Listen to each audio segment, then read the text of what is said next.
got so motherfucking design on right now.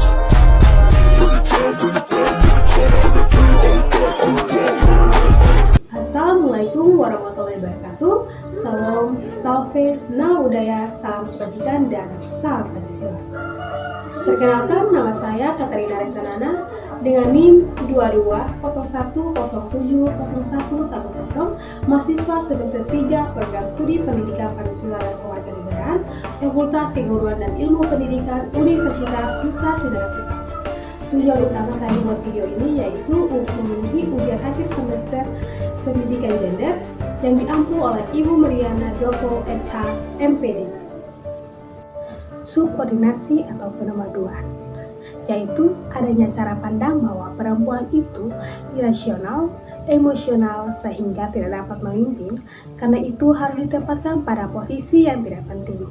Sebagai contoh, di sebuah rumah tangga masih sering kita dengar jika keuangan mereka sangat terbatas, maka saat mengambil keputusan untuk menyekolahkan anak-anak mereka, maka anak-anak laki-laki lah yang akan mendapatkan kesempatan pertama dibandingkan anak perempuan.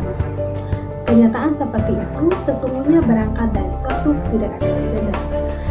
Subordinasi gender merupakan realitas yang masih mendalam dalam masyarakat kita. Kemajuan perempuan masih sering ditempatkan dalam posisi subordinat, menghadapi hambatan dalam akses pendidikan, pekerjaan, dan pengambilan keputusan. Saat kita membicarakan subordinasi gender, kita tidak hanya merujuk pada perbedaan fisik, tetapi juga pada norma-norma sosial dan budaya yang membatasi potensi perempuan. Ketidaksetaraan dalam pekerjaan misalnya tercermin dalam ketidaksetaraan dalam gaji, peluang karir, dan representasi di tingkat kepemimpinan.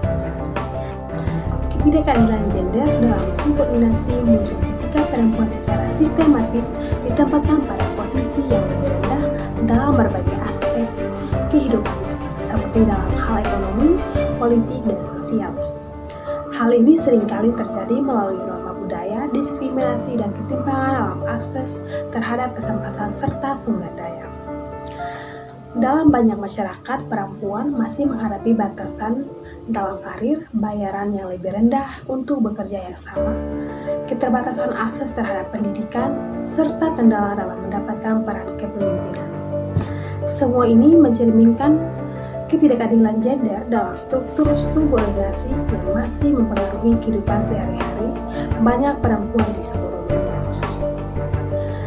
Penting bagi kita untuk bersama-sama menciptakan perubahan, melibatkan perempuan dalam pengambilan keputusan, mengubah pandangan stereotip terkait peran gender, dan memberikan akses yang setara terhadap pendidikan adalah langkah-langkah penting dalam mengatasi subordinasi gender. Dalam perjalanan menghapus subordinasi gender, mari kita tinggalkan prasangka dan memberdayakan perempuan untuk meraih potensi penuh mereka. Hanya dengan menciptakan masyarakat yang setara, kita dapat mencapai kemajuan dan kesejahteraan bersama. Penomorduaan atau subordinasi di kalangan masyarakat pedesaan, anak laki-laki umumnya mendapatkan lebih banyak prioritas dibandingkan dengan anak perempuan. Contohnya adalah dalam bidang pendidikan. Data nasional menyebutkan bahwa 65% anak yang putus sekolah adalah perempuan. Demikian pula halnya dengan realitas perempuan di dunia. Perempuan yang tidak sekolah berumur di atas 10 tahun berjumlah 2 kali lipat, 11,5% dari jumlah laki-laki, dan dari 900 juta penduduk yang tidak bisa membaca, 65% adalah kaum perempuan. Dalam banyak tafsiran aturan adat, ajaran agama, aturan masyarakat, maupun dalam aturan berpikir pemerintah masih menomorduakan kaum perempuan. Menurut Syifa 1900 dan Mose dari beberapa studi yang dilakukan untuk membahas bagaimana program pembangunan di negara-negara Asia ternyata telah memikirkan sekaligus memiskinkan perempuan.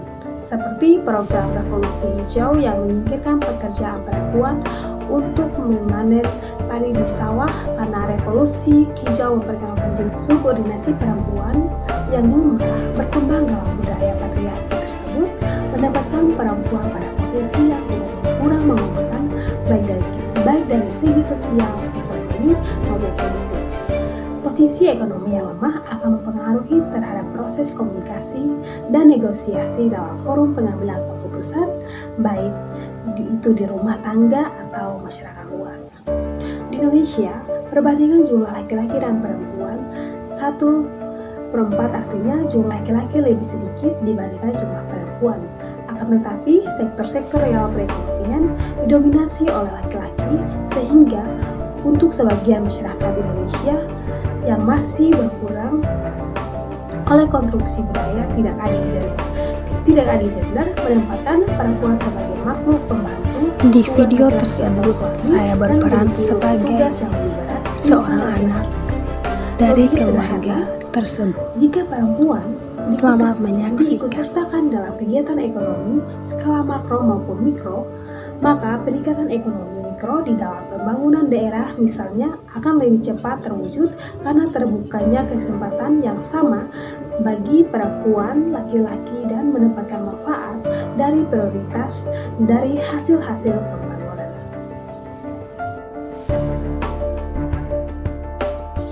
Di video tersebut, saya sendiri, Katarina Resanana, berperan sebagai seorang anak dalam keluarga tersebut.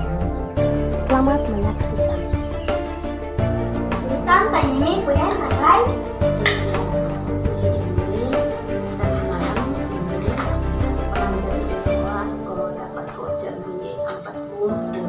Sama kayak barket. Iya. Karensa dari acara ini perpisahan di sekolah.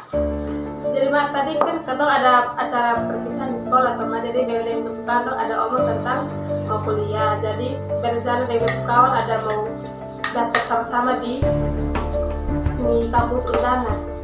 Jadi mak kalau ada mau kuliah. Iya mau kuliah. Nona satu-satunya perempuan di sini. Kalau Nona suruh sekolah, nah ini rumah siapa yang atur?